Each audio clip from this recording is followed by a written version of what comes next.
ఉగాది రోజు చూసుకున్నట్లయితే అందరికీ ఉగాది వచ్చిందంటే ముందుగా గుర్తొచ్చేది ఉగాది పచ్చడి. సో అందరూ ఉగాది పచ్చడి. సో ఉగాది శుభాకాంక్షలు చెప్పిన తర్వాత ఉగాది పచ్చడి తిన్నావా? మరి ఉగాది పచ్చడి విశిష్టత ఏంటమ్మా? అంటే మనిషి జీవితంలో మనం అనుకున్నట్టు బాధ, సంతోషం అన్నీ ఉంటాయి, కోపము, శాంతము అన్నీ ఉంటాయి, ఓర్పు, ఓదార్పు. మనిషి జీవితాంత మనిషి అంటేనే అలా ఉంటేనే మనిషి. ఇవన్నీ లేకపోతే అసలు మనిషి కాదు కదా.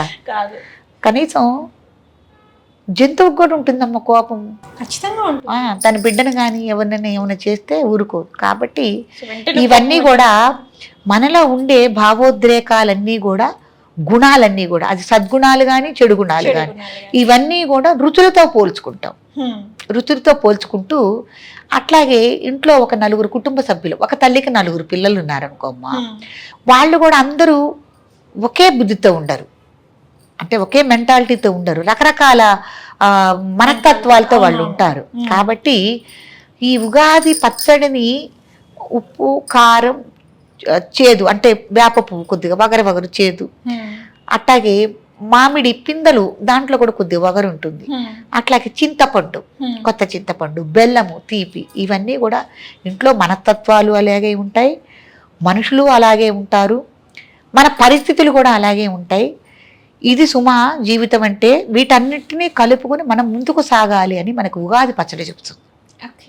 కాబట్టి అప్పుడు ఇంట్లో ప్రధానంగా ఉన్న అమ్మ, ఇంటి పెద్ద ఎవరైతే ఉన్నారో అమ్మ ఈ ఉగాది పచ్చడిని చక్కగా చింతపండు, కొత్త బెల్లం, కొత్తగా వచ్చిన చెరుకులు, చెరుకు ముక్కలు, అప్పుడప్పుడే వస్తూ ఉంటాయి మామిడి పిందెలు, వాటిని సేకరించుకుని కొబ్బరి ముక్కలు ఇవన్నీ వేసి చక్కగా వేప పువ్వు, అసలు వేప పువ్వు పూసిన ఆ నిండైన చెట్టును చూస్తే సాక్షాత్తు శ్రీ మహాలక్ష్మి కనిపిస్తుంది ఆ చెట్టు.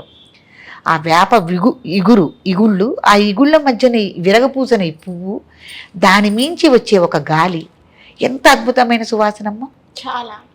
ఆ పువ్వుని మనం సేకరించి తీసుకొచ్చుకొని పువ్వుని ఇట్లా కొద్దిగా ఇట్లా అనాలి చేత్తో, ఇట్లా పలచగా రుద్దితే, నలిపితే ఆ పువ్వు రెక్కలన్నీ పడిపోతాయి. ఆ చాటలో చేయాలి అది. అప్పుడు మనం చెరిగితే పువ్వు రేఖలు ముందుకు వస్తాయి. ఆ రేఖలు వేయాలి మనం ఉగాది ప్రసాదంలో.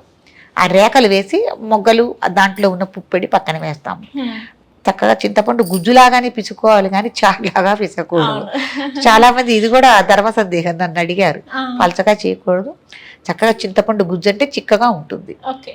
దాంట్లో ఈ వేప పువ్వుని, కొత్త బెల్లాన్ని, చెరుకు ముక్కల్ని, మామిడికాయ ముక్కలు, తర్వాత కొద్దిగా కారం ఎక్కువ వేయరు, కొంచెం చిట్టుగడు ఊరికే ధర్మం కోసం వేస్తారు. తర్వాత ఏంటంటే అరటి పండు కూడా కాస్త చక్రాలలో తరిగి వాటిని వేసుకుని ఈ ప్రసాదాన్ని తల్లి ఏం చేస్తుందంటే, ముందు ఉగాది రోజున ముందు అన్ని పండగలకు మళ్ళీనే మనం కూడా తల శుభ్రంగా తలంటు పోసుకోవటం, అభ్యంగన స్నానం చేయటం. అందరూ ఇంటిల్లిపాది స్నానం చేసిన తర్వాత మీ ఇంట్లో ఉన్న దేవతా మందిరంలో మీ దేవతలకి యథావిధిగా పూజా విధానాలు నిర్వహించుకోవటం.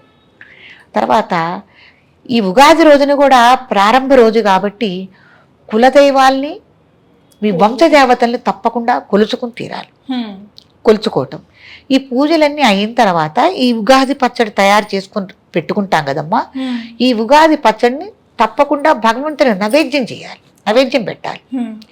నైవేద్యం పెట్టిన తర్వాతే అందరి కుటుంబం మొత్తం తీసుకోవటం అనేది, ఆవిడ ఆ ఇల్లాలు, ఆ అమ్మ అందరికీ ఇట్లా గ్లాసుల్లోనో బౌల్లోనో పెట్టి ఇవ్వటం పద్ధతి కాదు. ఆమె ప్రసాదం అంటే తీర్థం కనుక మనం ఎట్టా సేవిస్తామో 3 సార్లు, అలాగే మనం చెయ్యి పడితే మన చేతిలో 3 సార్లుగా మనం అది సేవించాలి. ఆ సేవించి ఉగాది పచ్చడిని, అప్పుడు తల్లి భావన అన్నమాట, మీరందరూ కూడా బాబు ఇట్లా కలిసి ఉండండి, కుటుంబం మొత్తం ఎవరెవరు ఏ ఏ మనస్తత్వాలతో ఉన్నా, ఎక్కడెక్కడున్నా ఈ పండక్కి ఇలా అందరం కలిసి ఉండాలి, ఒకటిగా ఉండాలి. ఇవన్నీ కలిస్తే ఒక రుచి వస్తుంది, ఒక మహత్తరమైన రుచిని మనం ఆస్వాదిస్తున్నాం, ఇలా ఉండాలని ఒక సందేశాన్ని ఇస్తుంది ఉగాది పచ్చడి అనేది. కాబట్టి ఒక అద్భుతం అమ్మ. చిన్నపిల్లలైతే చాలా ఇష్టంగా తినేవాళ్ళు చాలామంది ఉన్నారు, ఇంకా పెట్టు అని. పెద్దవాళ్ళు కూడా ఇష్టంగా తినేవాళ్ళు ఉన్నారు.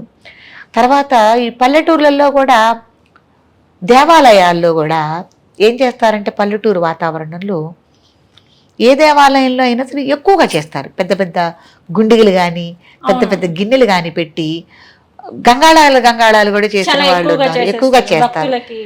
భక్తులకి ఇవ్వటానికి గ్రామంలో గ్రామ పౌరోహిత్యుడు ఇంటింటికి తీసుకెళ్లి పంచటం ఒక పద్ధతి.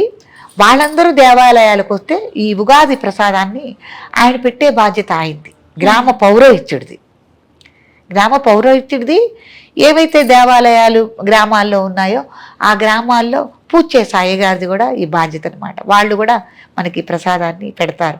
అంటే అందరూ చేసుకోలేరు, కొందరికి రాదు, ఆడావుల్లో ఉంటారు, రైతులు ఉంటారు, రైతు వారీగా ఉంటారు అన్న ఉద్దేశంతో గుళ్ళల్లో కూడా ఈ ప్రసాదాన్ని మనకు అద్భుతంగా పంచటం.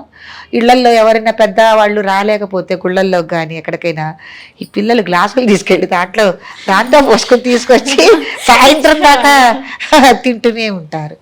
అట్లాంటి సంఘటనలు కూడా జరుగుతాయి. చాలా సరదాగా ఉంటుంది ఉగాది కూడా. షేర్ చేయండి, లైక్ చేయండి, సబ్స్క్రైబ్ చేయండి.